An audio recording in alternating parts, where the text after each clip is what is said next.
Nah, kali ini saya akan coba ngomongin salah satu YouTubers yang terkenal dan subscribersnya banyak banget menurut saya pribadi. Nah, beliau itu adalah Ali Abdal. Jadi Ali Abdal ini adalah salah seorang konten kreator YouTubers dari luar dan subscribersnya itu sekitar 6,38 juta subscribers. Jadi buat seorang YouTubers itu udah luar biasa banget ya. Satu hal yang unik menurut saya dari Ali Abdal ini adalah dulunya beliau itu adalah seorang dokter. Kemudian selama menjalani profesi dokter atau kuliah kedokteran, dia juga sambil sambil ngonten. Jadi konten-kontennya itu mengenai pengembangan diri, bagaimana cara belajar yang baik dan benar. Nah, itu dia sambil kuliah.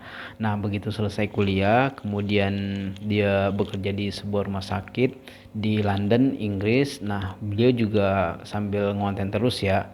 Nah, pada akhirnya di tahun 2021, karena memang subscribersnya itu udah banyak banget, akhirnya dia memutuskan untuk resign dari uh, profesi kedokteran. Nah, ini menurut saya salah satu hal yang luar biasa banget ya.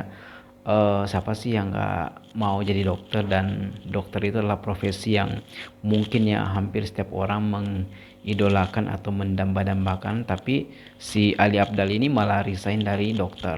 Nah, kembali lagi ke masalah konten. Jadi konten-konten beliau itu ngebahas tentang pengembangan diri, bagaimana cara mengatur waktu, bagaimana cara belajar yang baik, dan ya intinya seputaran pengembangan diri. Nah, ini salah satu hal yang menurut saya peluang itu bagus banget ya. Bahkan seorang dokter juga berhenti dari profesi sebagai seorang dokter, kemudian terjun ke dunia konten karena mungkin merasa bahwa passionnya ada di sana. Nah, salah satu hal yang saya pelajari dari konten-konten si Ali Abdal ini, kita bisa belajar bahwa ternyata bahkan seorang dokter ketika subscribersnya sudah banyak, dia berhenti jadi seorang dokter. Nah, beberapa materi yang saya dapatkan dari Ali Abdal ini, saya cukup membedah ya beberapa konten. Nah, salah satunya adalah bagaimana memulai konten. Jadi si Ali Abdal ini membagi atas beberapa hal yang atau beberapa step yang mau dilakukan ketika memulai konten. Jadi yang pertama itu adalah get going. Jadi get going itu adalah jalanin aja dulu. Jadi yang paling penting mulai aja dulu. Kemudian yang kedua adalah get good. Jadi setelah konten merasa udah cukup, udah bagus, kemudian dibuat lebih bagus lagi. Nah, selanjutnya adalah get smart, artinya level profesional. Jadi ini udah level profesional ya.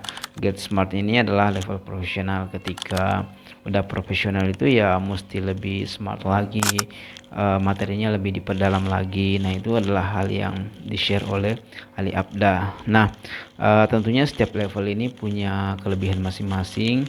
Nah, karena kebetulan saya adalah seorang pemula juga, jadi saya akan coba ngebahas tentang level pertama, yaitu get going. Jadi get going ini kalau menurut Ali Abdal ini ya yang penting konten aja dulu, jangan pedulikan namanya niche, karena kadang kalau misalnya kita di awal itu kita terlalu fokus ya namanya niche, mau ngebahas tentang makanan atau travel atau apapun lah itu.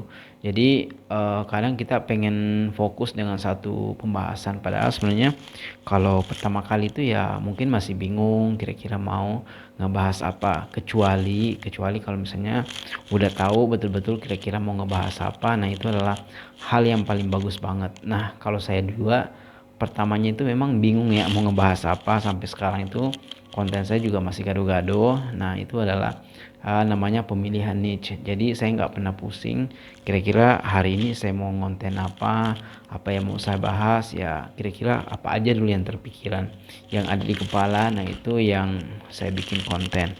Nah, itu khususnya yang subscribersnya masih di bawah 100 ya.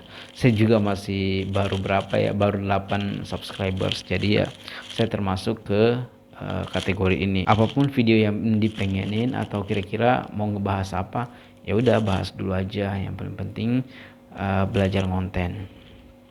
Nah, ini yang paling penting menurut Mas Ali Abdal. Jadi kalau misalnya teman-teman penasaran, silahkan aja kepoin konten-kontennya. Di situ banyak banget yang ngebahas tentang pengembangan diri, bagaimana memulai sebuah konten, bagaimana mengatur waktu, bahkan dia juga salah satu reviewers buku. Jadi dia sering ngebahas buku-buku yang dibaca, yang buku-buku bacanya dia ya, kemudian dibikin dalam satu review. Nah itu salah satu hal yang menurut saya bisa dijadikan acuan sebagai konten kreator pemula. Semoga bermanfaat. Barakallahu fikum.